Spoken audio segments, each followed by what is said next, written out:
और जो जो उनको ये फीडबैक दे रहा है कि हम फौरी एक्शन नहीं कर सकते, मैं वो नदरन कमांड के जो इनके ऑफिसर हैं उनकी बात कर रही हूँ, यस, उनको ये सैक कर रहे हैं।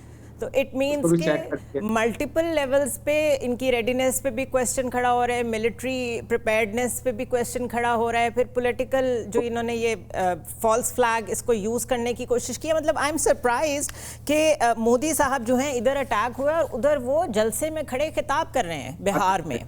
ये खुद इनका मीडिया कह रहा है। सो अब्दुल्ला गुल साहब, आपका क्या व्यू है? Let me have a bird's eye view from you, फिर डिटेल में इसको डिस्कस करते हैं। आप कैसे रीड कर रहे हैं सिचुएशन को? बिस्मिल्लाहिर्रहमानिर्रहीम, बहुत शुक्रिया आपका।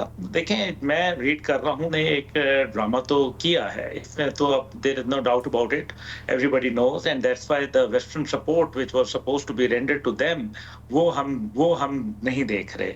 और उसकी सबसे बड़ी वजह यह है कि वेस्ट आल्सो वांट सम, जो एविडेंस मांगता है, दुनिया अभी सवाल पूछ रही है, सिंपैथी कार्ड खेलना चाहिए था भारत को। तो 27 लाशें थी, उनको दिखाना चाहिए था, उनकी जो है वो आखिरी रसूमात दिखानी चाहिए थी, उनके ऊपर उनकी फैमिलीज की ग्रीवियंस दिखानी चाहिए थी, लेकिन ऐसा कुछ नहीं नजर आया। Naturally the world also wants.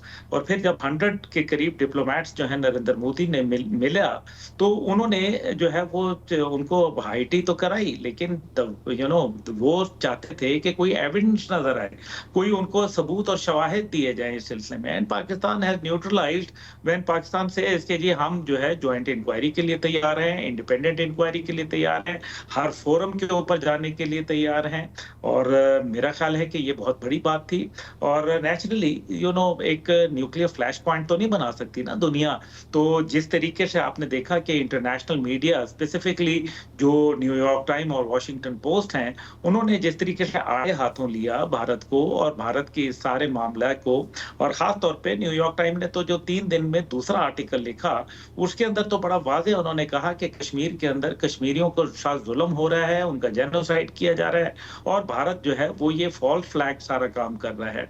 अब जाहिर है उसकी वजह से एक बहुत बड़ा भारत के लिए जो डिप्लोमेटिक कट था, उसकी वजह से जो उसकी तमाम ख्वाहिशात थी वो अमली जामा नहीं पहन सकती। लेकिन इसमें एक जो बहुत बड़ा जो मेरे ख्याल में सेटबैक हुआ भारत को, वो 2 हुए। पहली बात यह है कि हमारी जो एक इंतशार में कौम थी मुब्तला, जिसको बाकायदा सोशल मीडिया के जरिए, डिसइंफो लैब्स के जरिए और भारत के टाउट्स के जरिए जो है वो हमने एक नेगेटिविटी फैलाई स्टेट के खिलाफ, वो तो काउंटर हो गई जिस दिन भारत ने जो है ये सारा काम किया, इल्जाम तराशियां की, तो पाकिस्तानी कौम यकजा हो गई अल्हम्दुलिल्लाह।